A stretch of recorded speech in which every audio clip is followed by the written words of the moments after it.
Meenakshi Academy of Higher Education and Research. Admissions open. Apply online.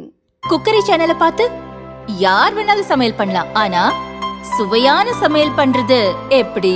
நான் இதயம் நல்லெண்ணெயில சமையல் பண்றேன். ஆஹா ஓஹோன்னு பாராட்டுறாங்க. நீங்களும் இதயம் நல்லெண்ணெயில சமையல் பண்ணுங்க, பாராட்ட வாங்குங்க. தினம் தோறும் வாங்குவே இதயம் இதயம்.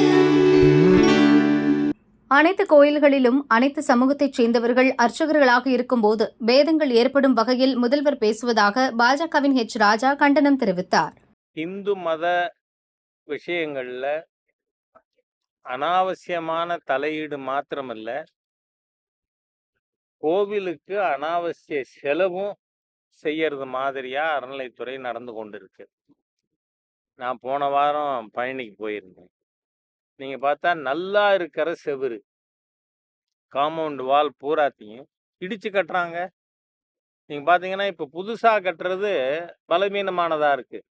இதுக்கு முன்னாடி இருந்தது, ஏன்னா அதுவும் பார்க்கறது நமக்கு கிடைக்குது முன்னாடி எப்படி இருந்தது அப்படின்னு. ஆகவே அதுல கிட்டத்தட்ட 1600 கோடி ரூபாய்க்கு பழனியில செலவு பண்றதா அறநிலைத்துறை மூலமா அங்க இருக்கின்ற நண்பர்கள் சொன்னாங்க. அதே மாதிரி அரசாங்கம் நாத்திக அரசுக்கு என்ன மாநாடு நடத்தி அதுல தவறான கருத்துக்கள், முதலமைச்சர் அவர்கள் பேசும்பொழுது அவர் சொல்றார், கருவறையில் சமத்துவம் கொண்டு வரேன், அனைத்து சமுதாயத்தினர் அர்ச்சகர் ஆகணும். தமிழ்நாட்டில் அனைத்து சமுதாயத்தினரும் அர்ச்சகர்களாக இருக்கிறார்கள். அனாவசியமா இந்து மதத்தினரிடையே வேதங்களை உருவாக்க, கலகங்களை ஏற்படுத்த, அதன் மூலமாக மதம் மாற்றம் செய்வதற்கு வழி போட்டு கொடுக்கறது மாதிரியா தமிழக அரசு செயல்பட்டு கொண்டு இருக்கு. ஏனென்றால் இந்த கேஸு ஏற்கனவே 1971 சேஷம்மாள் அண்ட் அதர்ஸ் கேஸில் உச்ச நீதிமன்றத்தில் அன்றைக்கும் முதலமைச்சராக இருந்தது திரு மு கருணாநிதி தான். அப்போ தமிழ்நாடு கவர்மெண்ட்லேருந்தே நீதிபதிகள் கேட்குறாங்க, அது 9 பெஞ்சு கான்ஸ்டியூஷனல் பெஞ்சு, அதில் கேட்குறாங்க இந்த மொத்தம் எத்தனை கோவில் இருக்கு? 40,000 கோவில் இருக்கு அறநிலைத்துறையில். அதில் ஆகமப்படி கோவில்கள் எவ்வளவு? 3000 கோவில்கள்.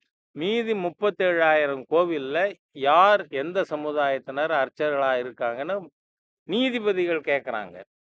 அப்போ அரசாங்கமே ஒப்புக்கொண்டு இருக்கு, எல்லா சமுதாயத்தினரும் இருக்காங்க. இந்து சமுதாயத்தில் எந்த விதமான பேதங்களும் இல்லாமல் எல்லா கோவில்களும் எல்லா சமுதாயத்தைச் சேர்ந்தவர்கள், பட்டியல் சமுதாயத்தைச் சேர்ந்தவர்கள் முதற்கொண்டு எல்லா கோவிலையும் அர்ச்சகர்களாக இருக்காங்க.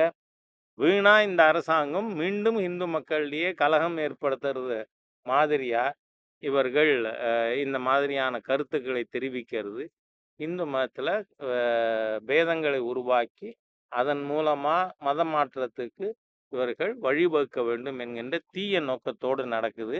ஏனென்றால் ஏற்கனவே இவங்க அறநிலைத்துறையில் அட்வைசரா போட்டிருக்காங்களா, சுக்கி சிவம்னு. அவர் ஏற்கனவே சொல்றாரு, அது எப்படி இமயமலையில தாமரையிலே அவதரித்த முருகன், அது எப்படி தமிழ் கடவுளாம்னு. வேதம் வந்துருச்சா? மக்கள் இந்து கடவுள், எல்லா கடவுளும். நீங்க இப்ப கிறிஸ்தவ மதத்துல, இஸ்லாம் மதத்துல இந்த மாதிரியான பேதங்களை உருவாக்கி உங்களால் முடியுமா? தலையிடுவாங்களா? இந்து மதத்துல ஏன் தலையிடணும்? அதோட மட்டுமல்ல, இந்து மதத்துல இப்ப யாராவது ஒரு சமுதாயம் கோவிலுக்கு போகக்கூடாதுன்னு சொன்னால் நிச்சயமா வன்மையா கண்டிக்கத்தக்கது நடவடிக்கை. அதை இந்து சமுதாயமே மத தலைவர்கள் தலையிட்டு செய்ய வேண்டிய அவசியம் இருக்கு. ஆனா நீங்க இப்ப முஸ்லிம்கள்ல சுன்னி பிரிவினருடைய மசூதியில அகமதியா போக முடியுமா? உள்ளேயே போக முடியாது, தொழுகை பண்ண முடியாது. அதே மாதிரி ஜியா மாஸ்கில் சுன்னி பிரிவினர் போக முடியுமா? போக முடியாதுல்ல. அதெல்லாம் நீங்க தலையிடுறீங்களா? ஹிந்து மதத்துல அப்படி இல்லை. எல்லா கோவிலும் எல்லா சமுதாயத்தினரும் போறது மாதிரியா சமத்துவத்தோடு ஏற்கனவே இருக்கிற இடத்துல இந்த மாதிரியான பேதங்களை உருவாக்க மாநாடு போடுறது, பேசுறது, இதெல்லாம் திட்டமிட்ட ரீதியில் ஒன்று இவங்க மாநாடு நடத்துகிறாங்கன்னா சாப்பிட்றதுக்காக தான் செலவு, கோவில் பணத்தை எடுத்து.